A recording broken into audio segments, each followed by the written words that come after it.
somebody's like, you're bleeding, and like just look down and it's just blood. When we get rid of those safety nets, victims are much more likely to get shot again. They're much more likely to get involved in crime. So all of those things that society can't give you, having a gun does that. So it's pushing and pulling young people into this. You see the same patients coming back. We fix them up and send them home, and they come back dead the next time.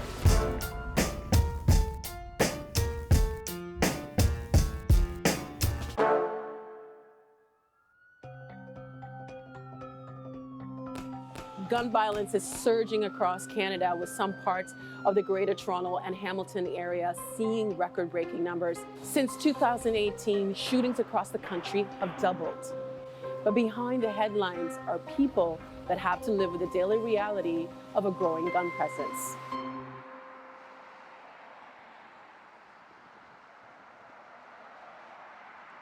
Samantha Cowe-Tomlinson was once a fearless young woman. She now struggles with the terrifying memory of a random shooting. We were at the corner of Vaughan and Oakwood, and yeah, this is where I was shot. I'm like kind of feeling like, wow, because the person was supposedly standing right there, and I'm like right there, so I don't know. Can you take me back to October 13th, 2019? What happened that day? This was when I was brave. And I would just like walk out to the street by myself. So I walk up there, I get there. It's actually really vibrant that day. Everyone's partying, having a good time. Start to let out the place, go outside, and then just like this weird sensation. I didn't hear anything, but then I started having this argument with myself in my head, and like time stopped, and I was like, no, something's wrong. Samantha was in a state of shock. She had just been shot in the back, a few centimeters from her spine. And everybody just started pushing me, and I just got trampled. Because everybody's running out?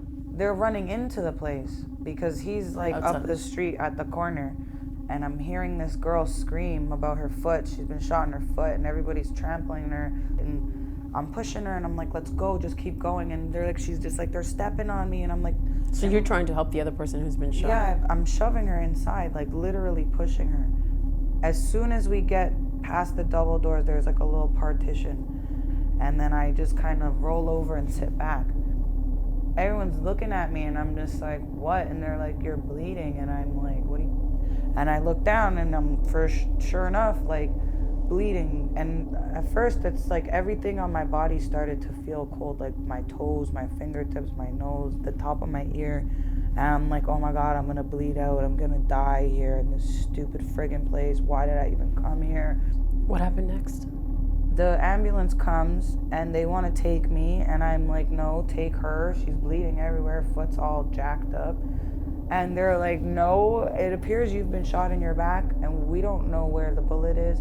We need to take you now. I remember them telling me to be calm, but I don't remember anything between the ambulance and then them flipping me onto the emergency gurney in the hospital. They just cut off all my clothes and stapled me shut, and weren't really answering any questions to me, and then put me on the bed. So your experience at the hospital was not positive? It was like, well, you're dumb, shouldn't have got shot, is how I felt. What do you think is missing in that conversation around gun violence in the city? Well, I mean, Ford has done a great job of stigmatizing people who are victims of gun violence by doing things like taking away victim compensation, which happened 3 days before I got shot, happened October 10th. Samantha was one of the first to miss the cutoff for a victim's compensation benefit that was ended in 2019, just before she was shot. Instead of receiving up to $25,000 in critical assistance for pain and suffering, a new limit of just $5,000 remains in place today. Taking that away from people who are victims makes you feel like you deserved what you got, you know? Because people always ask me, did they do it on purpose? And I'm like, why does it even matter? You know? Why would you even ask that? Like, do you think somebody should have shot me? I don't know who did this to me. It's just the circumstance, unfortunately, of living in Toronto. And I was the wrong place, but at the right time, because I'm not paralyzed and I'm not dead.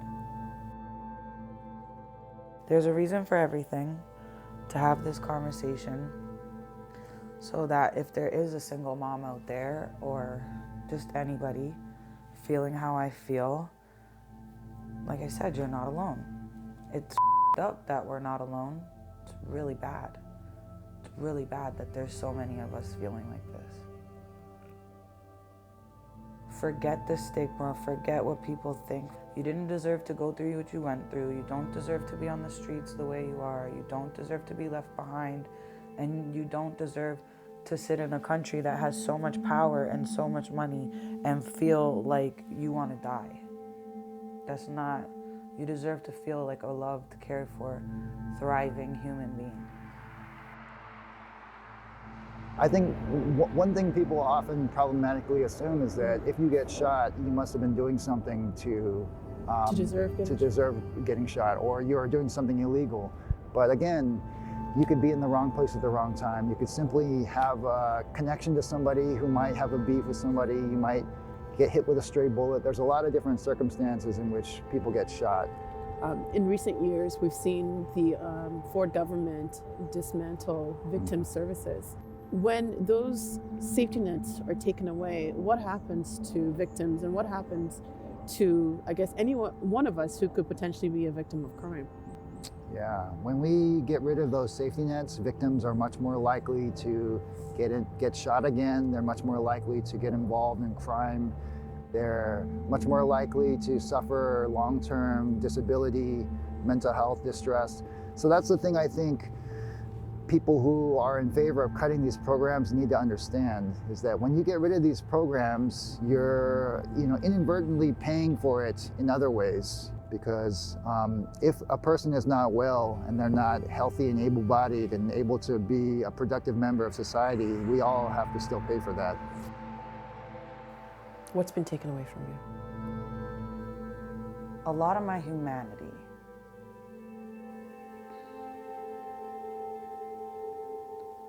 Yeah, a lot of my humanity. Because I don't feel safe. And I think that's like a basic human right, to like not feel like you're gonna die every second, or, thank you, or somebody you care about is gonna die every second, or that if something does happen to me, like,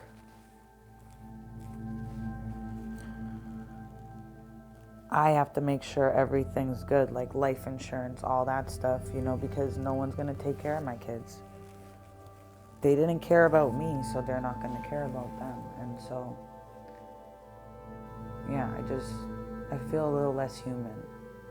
I feel more like a number. Samantha was one of 292 people who were shot in Toronto in 2019. Can you walk us through what happens to victims? They live with long-term disability, trauma, problems accessing care. They have problems even getting to and from care. I guess the best word to describe it is you're kind of abandoned. Around 30% of Canada's violent gun crimes take place in Ontario, as reported by police in recent years. In 2024, the city of Toronto saw 461 shootings, the most in 4 years. While in Hamilton, 60 incidents of gunfire with 30 people shot was the worst ever recorded in a single year. We've seen a concerning rise in the number of illegal firearms in our region, leading to more gun violence than we've ever seen. On November 11th, 2024, 3 suspects arrived at a building on Queen Street West in a stolen motor vehicle. They opened fire into the building. The occupants returned fire.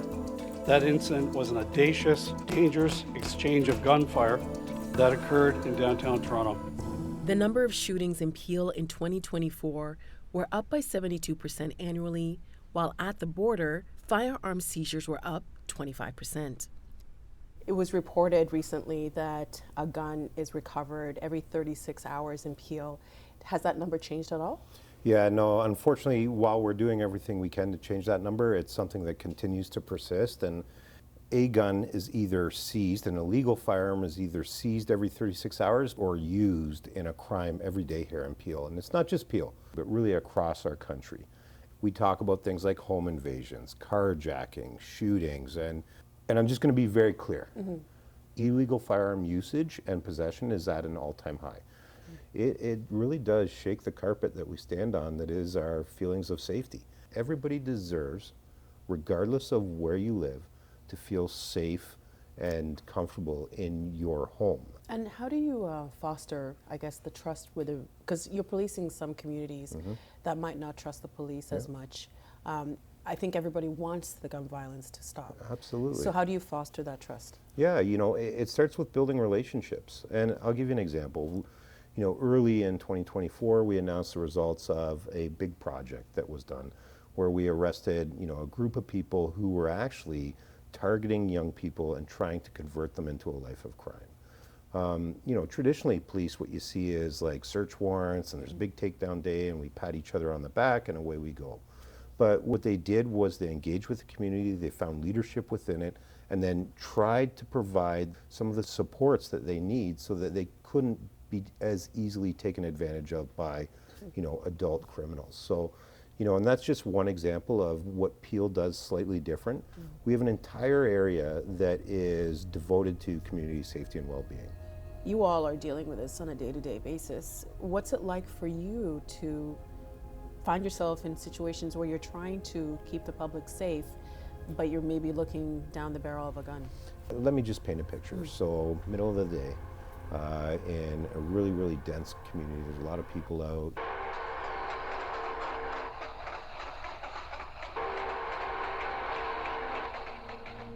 And at the time, there is a shootout that occurs.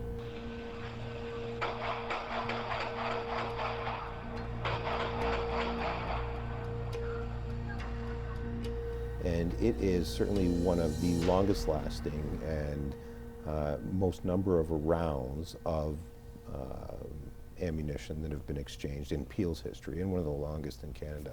And unfortunately at the time, a youth lost their life because they were hit by a stray bullet. Police reported that 6 people were hit by gunfire and a total of 141 bullet casings were found on site. Grade 12 student Jonathan Davis, who was walking home at the time, lost his life. Imagine getting those calls, and now you're responding to it, and you're trying to bring safety and calm and response to really what is chaos. What kind of guns are we talking about? Primarily handguns, and they are illegal. So of that number of seizures, roughly 50% of the people who we arrest for being in possession of those firearms have previous convictions for firearms-related offenses. There is this kind of idea that we have very good gun laws in Canada. How are they getting into the country? Yeah, they're being smuggled in through really all different types of access into Canada. And, you know, 90% of the firearms, illegal firearms that we seize originate from the US. And that leaves 10%. The reality is the 10% that we aren't able to trace or are waiting on tracing for are more than likely also coming from the US as well. The illicit trade finds its way to Toronto's most underserved communities, where at-risk youth are enticed by firearms as an easy path to money, protection, and social status. Can you walk us through the role that, defunding of public services plays in gun violence? It plays an extremely important role, and it's often one that's kind of invisible. These are young people who are coming from the most impoverished neighborhoods, the neighborhoods where young people are not growing up with this idea that they can get ahead in the world, that they're going to have a kind of successful transition into adulthood. And that's true for Toronto, it's true for basically every city in the world. Something that sells for, like for instance, a 9mm semi-automatic pistol that sells for $400 or $500 in the States sells for anywhere from $2,000 to $5,000 here. So economically, it's lucrative. David Mitchell has 35 years of experience as a public servant, spanning youth justice, probationary, and social services. He now works with community groups in North Toronto. David's work gives him unique insights into how local youth fall into the trappings of crime in the first place. So you think about it, you take $1,000, you go to the States, you buy maybe 3 guns, and you sneak them back in, and you sell each one of those guns for $3,000. That's $9,000. All you gotta do is do that a couple of times over a period of time. You'll be up to $50,000 to $100,000 fairly quickly. How do the guns get into these kids' hands? So they've got a network of people that they can talk to. They know who they need to talk to on the street in order to get, according to them, get strapped or get a machine or whatever. And you can get it on consignment, so you can pay it off a little bit of a time. So you can in rent which it. case, yes, but once again, remember, money. Keep thinking money. So I rent this gun. I've got the initial down payment for it. What do I need with this gun to be able to pay for the rest of it? Because the person that gave it to me wants their money, and I don't want a problem with them. Otherwise, you know, I'm going to have to make sure that I'm strapped up at all times, right? The other piece is just straight out renting it, right? So they will do it on a mission basis. What do you need for the purposes of this particular crime? Here, give me this, or give me this cut from when you come back, and you can get this. And you do that until such time as you believe that you have enough that you can purchase it. Having worked in this community and also in corrections, what do you think the appeal is to become involved in gun violence and gun crime? Well, there's an economic element to it. It's not just the guns. There's the drug piece to it, or other types of illicit things that the guns are there to protect you from. And it's also about defending turf. So I call you a name that you find to be disgusting, or even better, I rob you of your chain, and I'm taunting you online with your chain. What it says to everybody else, if you don't do something and react to me, which is going to be ultra violent in terms of a gun, instantly you get respect because everybody's afraid of you, and that's respect based on fear. Instantly you have the ability to acquire things economically in terms of whether it be robbing people or doing other things, right? So it's pushing and pulling young people into this. So all of those things that society can't give you, that you would acquire through school, through sports, or through other things, all of a sudden having a gun does that. If you do not invest in this community to ensure that people have a range of options and the supports to get there, it's a societal problem. Across Ontario, those on the front lines of the crisis are finding solutions. Toronto's Sunnybrook Hospital treats more gunshot victims than any other trauma center in the country. Dr. Avery Nathans is an emergency surgeon and scientist who treats life-threatening injuries on a daily basis. One of the biggest challenges with my job is understanding that in many circumstances, what you do is the difference between that patient walking out of here or dying. So most doctors, they have a lot of information before they act. They have CT scans and all sorts of other things. We act on what we see right here, oftentimes without any additional tests. And my first few years, there is a lot of angst, whether you're doing the right thing, whether you're making the right decisions. Again, because you are the difference between that patient living and dying. Was there a moment or a case that said, you know, we need to do something needs to change? You know, for those of us who take care of these patients, particularly over a longish career, you see the same patients coming back. And, you know, sometimes someone has a gunshot wound to the tummy and I have to operate on them, and they come back a few years later and I recognize them and here I am again. That's happened. That's happened. And then there's patients who come in with a relatively minor injury. We fix them up, patch them up, and send them home, and they come back dead the next time. Think about a patient with a heart attack or a stroke. A patient with a heart attack comes into hospital, they get their heart attack dealt with, and we don't just send them home. Like, there's a whole plan to try to prevent the next heart attack. For interpersonal violence, whether it's a stab wound or a gunshot wound, does it make sense to just send a patient home and hope for the best? Saving people's lives in the moment was not enough. Dr. Nathans and his colleagues decided they needed to do more. The BRAVE program was born. BRAVE is breaking the cycle of violence with empathy. So just in a nutshell, if someone comes in as a victim of interpersonal violence, we have a case manager who meets them here in hospital and addresses many, many needs once they leave hospital. So Elena, you are one of 2 brave case managers here at Sunnybrook. Tell me the importance of getting outside of these hospital walls and engaging with community in the work that you do. It's very important because when you're healing, it takes almost like a community to raise a child, but also takes a community to help you heal and recover. And together we all have to work in order for them to make a full recovery. Tell me a little bit about some of the patients and success stories of people who've gone through the program. Yeah, and that's something I'm very happy about that I get to see. Like the doctors and nurses don't get to see the success, so I do, and I'm very happy about that. There'll be times where, well, this specific patient had a distrust within the hospital, was very hesitant to get extra support because they just didn't have the best experiences in the past. So I was able to work with them, build that relationship, did a lot of community visits. At the end of the program, he actually signed up for school for post-secondary and now is in school for a social service worker, and in hopes to inspire and make change for his community.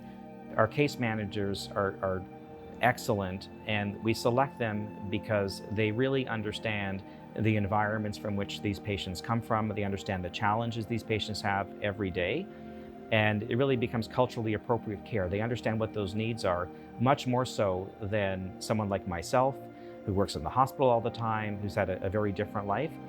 And that connection then leads to the patient taking the opportunities that are so important to them. We're able to rebuild the trust within various communities, especially minorities. There's a long history where there was a lack of trust with hospital, with education, various levels of institution. So with us, now we're able to fix that. And sometimes you want someone in the hospital who looks like you, and that's not always readily available. So having the BRAVE program, my coworker and I are from the community. We feel like we represent the community and be able to have a better understanding. And that's also, I would say, a major piece, providing that cushion so they can just focus on healing, because we're able to take care of everything else. What's your hope for the youth that you work with? My hope is that they all can not let this injury be the definition of who they are, and then be able to reach all the goals that they want to reach. Since opening its doors in 2020, Sunnybrook Hospital's BRAVE program has now touched the lives of 230 patients, setting them on a path to a safe recovery. This street life, centered around Jane Street and Finch Avenue in Toronto's northwest, has a long-standing reputation for violence, one that is now beginning to change. Way back in 2013, the Toronto Star said that Jane and Finch was one of the most dangerous places for a child to grow up. Yeah, that is not an incorrect statement to make based on the culture and the unpredictability and the randomness of gunplay in this community. You have no idea who, what, when, where, why, how. I never thought when I started teaching in 1999 that the police across the street would engage in safe play. Safe play is when the kids play under police presence.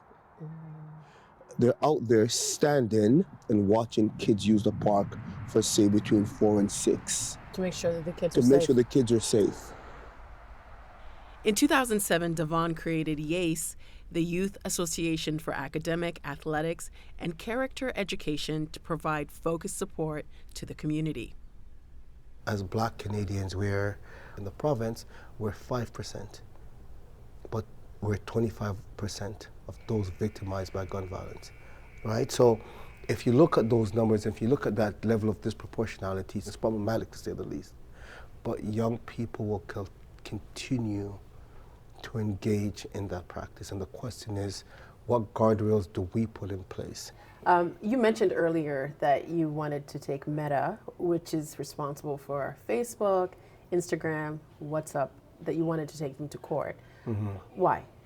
Because I think the platforms are what we call digital accelerant to violence, right? So young people with tens of thousands of people watching. You can threaten me, I can threaten you. Things can escalate. That's right. I can make fun about your deceased or dead friends.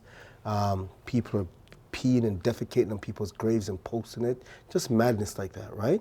So the conversation we're having with Meta is how do we filter this content to ensure that you can play outside or your child can play outside in one of these communities? Because guess what? When someone posts that, what is the end result? The end result is someone randomly acting on one of those posts. So I might go to your neighborhood and just shoot anyone I see. As crazy as that sounds, that's the reality.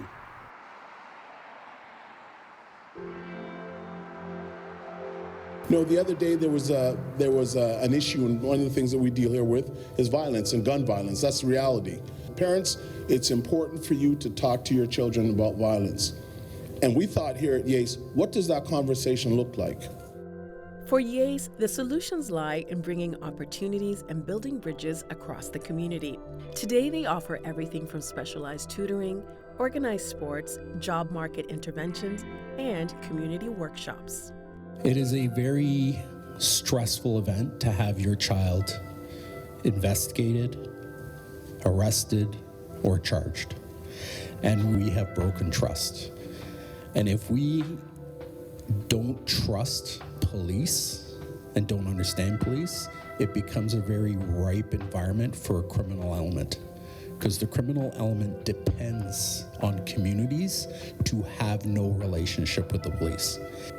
If I was a criminal, I know you would never call the police because you don't like them either. So if you don't like them and you're not willing to call them, I can open business here. I can do this. YAAACE works with more than 1,000 families each year. Although rates are rising in other parts of Ontario, the Jane and Finch community hit a 10-year low in gun violence in February of 2024, thanks in part to their efforts. In all of that, there's strength in this community. So I've met the young people that have gone on to be lawyers. I've met the young people that are across the way there at York University studying to come back to this community or to build their own families. So yeah, there are safety issues, but people are figuring out ways to navigate those things and still thrive. If educators are empowered and they have resources to help kids who are at risk, we have a very powerful intervention built into the public education system. Like if we wait until people are already in gangs or already affiliated with street life or already picking up a gun, then we've waited too long. Where policing has kind of changed, in addition to the idea of, looking at social development, prevention, those types of things, we are advocating on behalf of our community for changes in legislation. You have to respect the victim because they're not a victim, they're a survivor. And they've been through things that you can't imagine. Some of you can't even get through the day because you didn't get your coffee right. Don't look at us like we're different. We're strong, we're powerful, and we can do great things in this city. Politicians repeatedly vow to crack down on crime, yet gun violence continues to rise. The time is now to protect young people and to empower and support those making real change, one small success at a time. I'm Nam Kiwanuka. This is The Thread. To continue the conversation, join us here and online, and we'll see you next time.